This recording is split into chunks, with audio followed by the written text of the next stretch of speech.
बंदी, क्या है? सोने दो। मुक्त होना चाहते हो? अभी नहीं, निद्रा खुलने पर।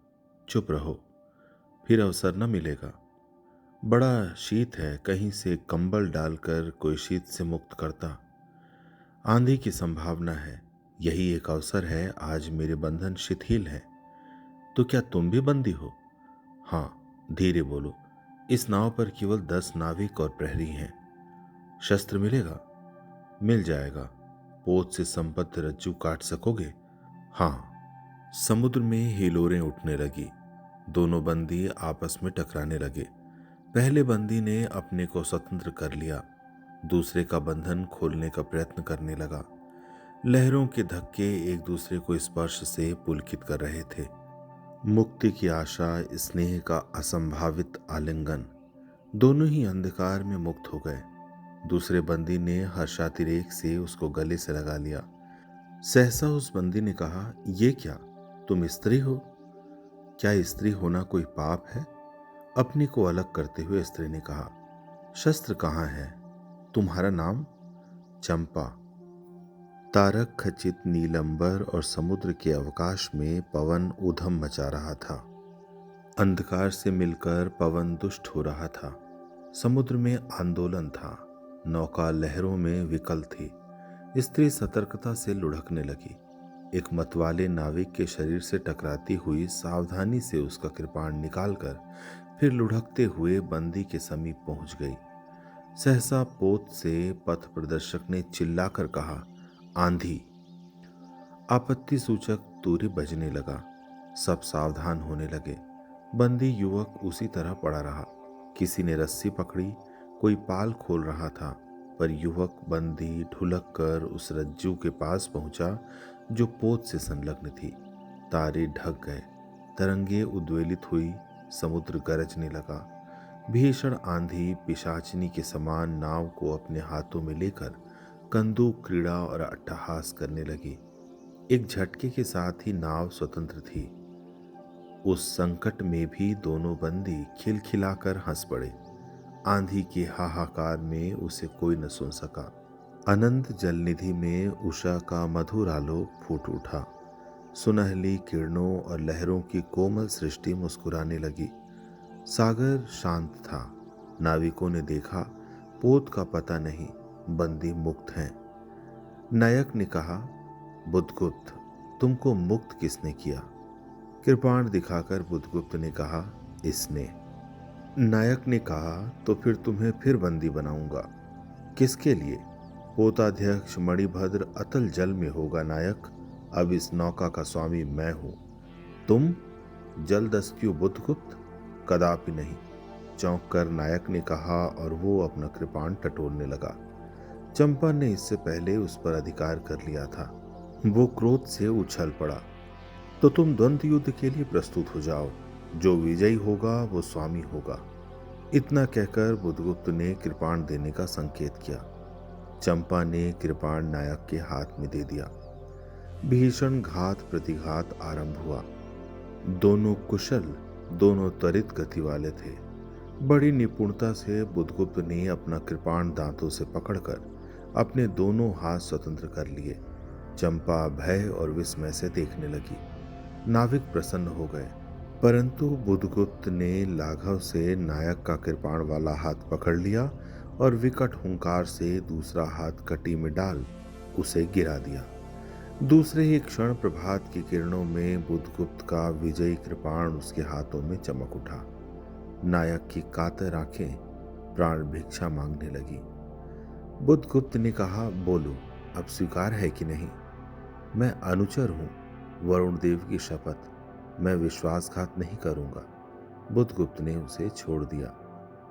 चंपा ने युवक जलदस्यु के समीप आकर उसके क्षतों को अपनी स्निग्ध दृष्टि और कोमल करों से वेदना विहीन कर दिया। बुद्धगुप्त के सुगठित शरीर पर रक्त बिंदु विजय तिलक कर रहे थे।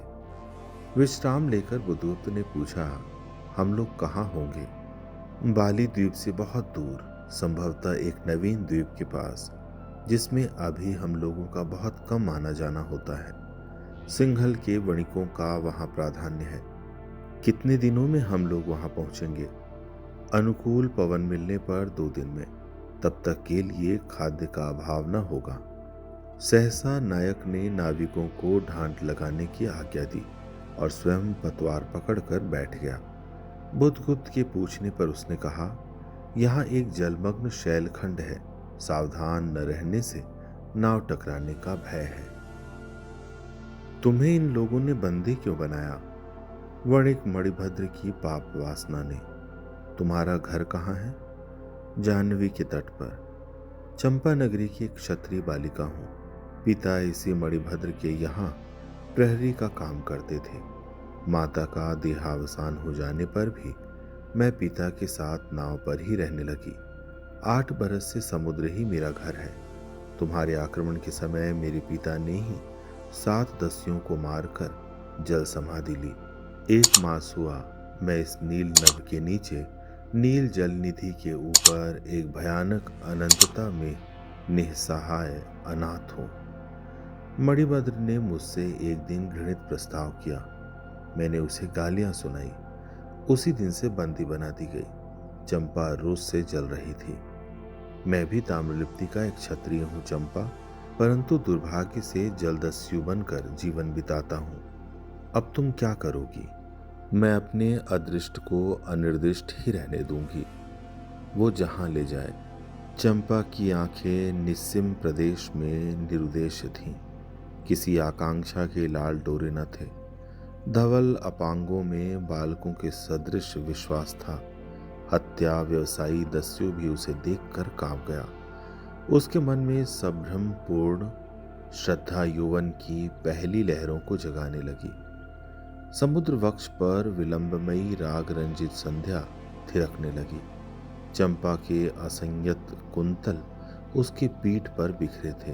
दुर्दांत दस्यु ने देखा अपनी महिमा में अलौकिक एक तरुण बालिका। वो विस्मय से अपने हृदय को टटोलने लगा। उसे एक नई वस्तु का पता चला, वो थी कोमलता। उसी समय नायक ने कहा, हम लोग द्वीप के पास पहुंच गए। बेला से नाव टकराई। चंपा निर्भीकता से कूद पड़ी। माझी भी उतरे। बुधगुप्त ने कहा, जब इसका कोई नाम नहीं है तो हम लोग इसे चंपा द्वीप कहेंगे। चंपा हंस पड़ी। 5 बरस बाद शरद के धवल नक्षत्र नील गगन में झलमला रहे थे। चंद्र की उज्जवल विजय पर अंतरिक्ष में शरद लक्ष्मी ने आशीर्वाद के फूलों और खीलों को बिखेर दिया। चंपा के एक उच्च सौध पर बैठी हुई तरुणी चंपा दीपक जला रही थी। बड़े यत्न से अभ्रक की मंजूषा में दीप धरकर उसने अपनी सुकुमार उंगलियों से डोरी खींची। वो दीपाधार ऊपर चढ़ने लगा। भोली भोली आंखें उसे ऊपर चढ़ते बड़े हर्ष से देख रही थीं। डोरी धीरे धीरे खींची गई। चंपा की कामना थी कि उसका आकाश दीप नक्षत्रों से हिलमिल जाए, किंतु वैसा होना असंभव था। उसने आशा भरी आंखें फिरा लीं। सामने जल राशि का रजत श्रृंगार था। वरुण बालिकाओं के लिए लहरों से हीरे और नीलम की क्रीड़ा शैलमालाएं बन रही थीं और वे मायाविनी छलनाएं अपनी हंसी का कलनाद छोड़कर छिप जाती थी। दूर दूर से धीवरों का वंशी झनकार उनके संगीत सा मुखरित होता था। चंपा ने देखा कि तरल संकुल जल राशि में उसके कंदील का प्रतिबिंब अस्त व्यस्त था। ये अपनी पूर्णता के लिए सैकड़ों चक्कर काटता था। वो अनमनी होकर उठ खड़ी हुई। किसी को पास न देखकर पुकारा, जया।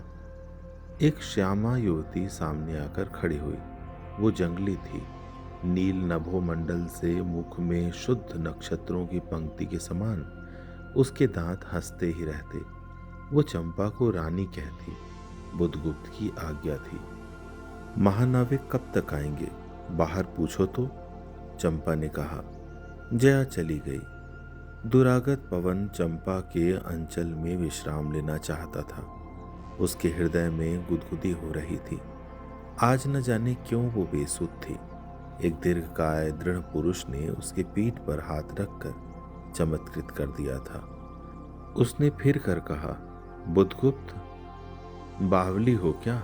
यहाँ बैठी हुई अभी तक दीप जला रही हो। तुम्हें ये काम करना है?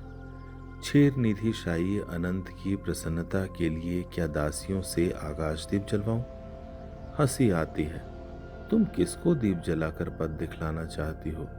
उसको जिसको तुमने भगवान मान लिया है।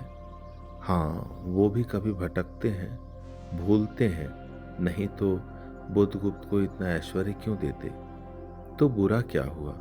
इस द्वीप की अधीश्वरी चंपा रानी, मुझे इस बंदी गृह से मुक्त करो। अब तो बाली, जावा और सुमात्रा का वाणिज्य केवल तुम्हारे ही अधिकार में है महानाविक। परंतु मुझे उन दिनों की स्मृति सुहावनी लगती है जब तुम्हारे पास एक ही नाव थी और चंपा के उपकूल में पणे लाद कर हम लोग सुखी जीवन बिताते थे। इस जल में अगणित बार हम लोगों की तरी आलोकमय प्रभात में तारिकाओं की मधुर ज्योति में थिरकती थी। बुधगुप्त, उस विजन अनंत में जब मांझी सो जाते थे, दीपक बुझ जाते थे, हम तुम परिश्रम से थक कर पालों में शरीर लपेटकर एक दूसरे का मुंह क्यों देखते थे? वो नक्षत्रों की मधुर छाया। तो चंपा, अब उससे भी अच्छे ढंग से हम लोग विचर सकते हैं। तुम मेरी प्राणदात्री हो, मेरी सर्वस्व हो। नहीं नहीं, तुमने दस्युवृत्ति छोड़ दी, परंतु हृदय वैसा ही अकरुण, सतृष्ण और ज्वलनशील है। तुम भगवान के नाम पर हंसी उड़ाते हो, मेरे आकाशदीप पर व्यंग्य कर रहे हो। नाविक, उस प्रचंड आंधी में प्रकाश की एक एक किरण के लिए हम लोग कितने व्याकुल थे। मुझे स्मरण है, जब मैं छोटी थी, मेरे पिता नौकरी पर समुद्र में जाते थे। मेरी माता मिट्टी का दीपक बांस की पिटारी में भगीरथी के तट पर बांस के साथ ऊंचे टांग देती थी। उस समय वो प्रार्थना करती, भगवान, मेरे पथ भ्रष्ट नाविक को अंधकार में ठीक पथ पर ले चलना। और जब मेरे पिता बरसों बाद लौटते तो कहते, साध्वी, तेरी प्रार्थना से भगवान ने संकटों में मेरी रक्षा की है। वो गदगद हो जाती, मेरी माँ। आह नाविक, ये उसी की पुण्य स्मृति है।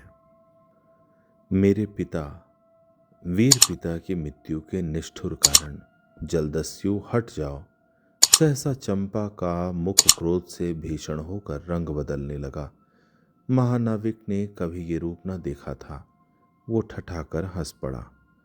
ये क्या चंपा, तुम अस्वस्थ हो जाओगी, सो रहो, कहता हुआ चला गया। चंपा मुट्ठी बांधे उन्मादिनी सी घूमती रही। निर्जन समुद्र के उपकूल में वेला से टकराकर लहरें बिखर जाती थीं। पश्चिम का पथिक थक गया था, उसका मुख पीला पड़ गया। अपनी शांत गंभीर हलचल में जलनिधि विचार में निमग्न था। वो जैसे प्रकाश की उन्मलिन किरणों से विरक्त था। चंपा और जया धीरे धीरे उस तट पर आकर खड़ी हो गईं। तरंग से उठते हुए पवन ने उनके वसन को अस्त व्यस्त कर दिया। जया के संकेत से एक छोटी सी नौका आई। दोनों के उस पर बैठते ही नाविक उतर गया। जया नाव खेने लगी। चंपा मुग्ध सी समुद्र के उदास वातावरण में अपने को मिश्रित कर देना चाहती थी। इतना जल, इतनी शीतलता, हृदय की प्यास न बुझी। पी सकूंगी? नहीं तो जैसे वेला में चोट खाकर सिंधु चिल्ला उठता है, उसी के समान रोदन करूं, या जलते हुए स्वर्ण गोलक सदृश अनंत जल में डूबकर बुझ जाऊं। चंपा के देखते देखते पीड़ा और ज्वलन से आरक्त बिंब धीरे धीरे सिंधु में चौथाई, आधा, फिर संपूर्ण विलीन हो गया। एक दीर्घ निश्वास लेकर चंपा ने मुंह फेर लिया। देखा तो महानाविक का बजरा उसके पास है। बुधगुप्त ने झुककर हाथ बढ़ाया। चंपा उसके सहारे बजरे पर चढ़ गई। दोनों पास पास बैठ गए।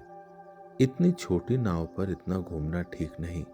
पास ही वो जलमग्न शैलखंड है, कहीं नाव टकरा जाती या ऊपर चढ़ जाती।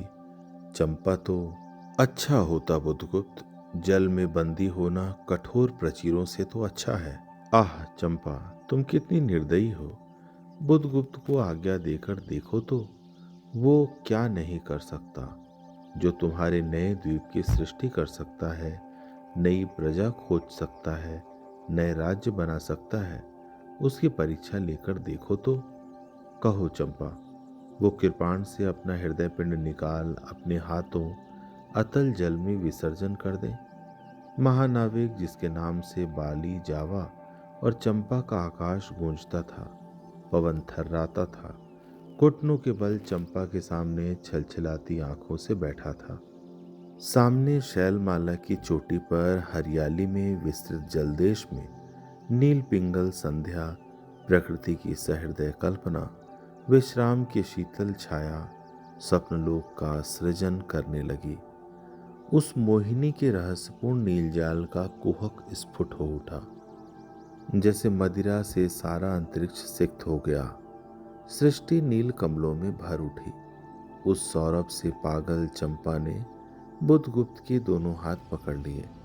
वहां एक आलिंगन हुआ, जैसे क्षितिज में आकाश और सिंधु का, किंतु परिरंभ में सहसा चैतन्य होकर चंपा ने अपनी कंचुकी से एक कृपाण निकाल लिया। बुधगुप्त, आज मैं अपने प्रतिशोध का कृपाण अतल जल में डुबो देती हूँ। हृदय ने छल किया, बार बार धोखा दिया। चमक कर वो कृपाण समुद्र का हृदय भेदता हुआ विलीन हो गया। तो आज से मैं विश्वास करूं, क्षमा कर दिया गया? आश्चर्य कंपित कंठ से महानाविक ने पूछा। विश्वास? कदापि नहीं बुधगुप्त। जब मैं अपने हृदय पर विश्वास नहीं कर सकी, उसी ने धोखा दिया, तब मैं कैसे कहूं? मैं तुम्हें घृणा करती हूं, फिर भी तुम्हारे लिए मर सकती हूं। अंधेर है जलदस्यु, तुम्हें प्यार करती हूं। चंपा रो पड़ी। वो स्वप्नों की रंगीन संध्या तम से अपनी आंखें बंद करने लगी थी। दीर्घ निश्वास लेकर महानाविक ने कहा, इस जीवन की पुण्यतम घड़ी की स्मृति में एक प्रकाश गृह बनाऊंगा चंपा। यहीं उस पहाड़ी पर संभव है कि मेरे जीवन की धुंधली संध्या उससे आलोकपूर्ण हो जाए। चंपा के दूसरे भाग में एक मनोरम शैलमाला थी। वो बहुत दूर तक सिंधु जल में निमग्न थी। सागर का चंचल जल उस पर उछलता हुआ उसे छिपाए था। आज उसी शैलमाला पर चंपा के आदि निवासियों का समारोह था। उन सबों ने चंपा को वनदेवी सा सजाया था। ताम्रलिप्ति के बहुत से सैनिक नाविकों की श्रेणी में वन कुसुम विभूषिता चंपा शिविकारूढ़ होकर जा रही थी। शैल के एक ऊंचे शिखर पर चंपा के नाविकों को सावधान करने के लिए सुदृढ़ द्वीप स्तंभ बनवाया गया था। आज उसी का महोत्सव है। बुधगुप्त स्तंभ के द्वार पर खड़ा था। शिविका से सहायता देकर चंपा को उसने उतारा। दोनों ने भीतर पदार्पण किया था कि बांसुरी और ढोल बजने लगे। पंक्तियों में कुसुम भूषण से सजी वन बालाएं फूल उछालती हुई नाचने लगी। दीप स्तंभ की ऊपरी खिड़की से ये देखती हुई चंपा ने जया से पूछा, ये क्या है जया? इतनी बालाएं कहाँ से बटोर लाई? आज राजकुमारी का ब्याह है ना? कहकर जया ने हंस दिया। बुधगुप्त विस्तृत जलनिधि की ओर देख रहा था। उसने झकझोर कर चंपा से पूछा, क्या ये सच है? यदि तुम्हारी इच्छा हो तो ये सच भी हो सकता है। चंपा, कितने वर्षों से मैं ज्वालामुखी को अपनी छाती में दबाए हूं। चुप रहो महानाविक। क्या मुझे निस्सहाय और कंगाल जानकर तुमने आज सब प्रतिशोध लेना चाहा? मैं तुम्हारे पिता का घातक हूं चंपा। वो एक दूसरे दस्यु के शस्त्र से मरे। यदि मैं इसका विश्वास कर सकती। बुधगुप्त, वो दिन कितना सुंदर होता, वो क्षण कितना स्पृहणीय। आह, तुम इस निष्ठुरता में भी कितने महान होते। जया नीचे चली गई थी। स्तंभ के संकीर्ण प्रकोष्ठ में बुधगुप्त और चंपा एकांत में एक दूसरे के सामने बैठे थे। बुधगुप्त ने चंपा के पैर पकड़ लिए। उच्छ्वसित शब्दों में वो कहने लगा, चंपा, हम लोग जन्मभूमि भारतवर्ष से कितनी दूर इन निरीह प्राणियों में इंद्र और शची के समान पूजित हैं। स्मरण होता है वो दार्शनिकों का देश, वो महिमा की प्रतिमा। मुझे वो स्मृति नित्य आकर्षित करती है, परंतु मैं क्यों नहीं जाता? जानती हो, इतना महत्व प्राप्त करने पर भी मैं कंगाल हूँ। मेरा पत्थर सा हृदय एक दिन सहसा तुम्हारे स्पर्श से चंद्रकांत मणि की तरह द्रवित हुआ। चंपा, मैं ईश्वर को नहीं मानता, मैं पाप को नहीं मानता, मैं दया को नहीं समझ सकता, मैं उस लोक में विश्वास नहीं करता, पर मुझे अपने हृदय के एक दुर्बल अंश पर श्रद्धा हो चली है। तुम न जाने कैसे एक बहकी हुई तारिका के समान मेरे शून्य में उदित हो गई हो। आलोक की एक कोमल रेखा इस निविड़तम में मुस्कुराने लगी। पशु बल और धन के उपासक के मन में किसी शांत और एकांत कामना की हंसी खिलखिलाने लगी, पर मैं न हंस सका। चलोगी चंपा?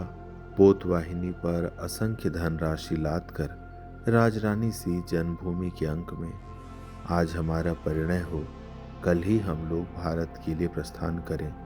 महानाविक बुद्धगुप्त की आज्ञा सिंधु की लहरें मानती हैं। वे स्वयं उस पोतपुंज को दक्षिण पवन के समान भारत में पहुंचा देगी। आह चंपा, चलो। चंपा ने उसके हाथ पकड़ लिए। किसी आकस्मिक झटके ने एक पल भर के लिए दोनों के अधरों को मिला दिया। सहसा चैतन्य होकर चंपा ने कहा, बुद्धगुप्त, मेरे लिए सब मिट्टी है, सब जल तरल है, सब पवन शीतल है। कोई विशेष आकांक्षा हृदय में अग्नि के समान प्रज्वलित नहीं। सब मिलाकर मेरे लिए एक शून्य है। प्रिय नाविक, तुम स्वदेश लौट जाओ विभवों का सुख भोगने के लिए, और मुझे छोड़ दो इन निरीह भोले भाले प्राणियों के दुख की सहानुभूति और सेवा के लिए। तब मैं अवश्य चला जाऊंगा चंपा। यहाँ रहकर मैं अपने हृदय पर अधिकार रख सकूं, इसमें संदेह है। आह, उन लहरों में मेरा विनाश हो जाए। महानाविक के उच्छ्वास में विकलता थी।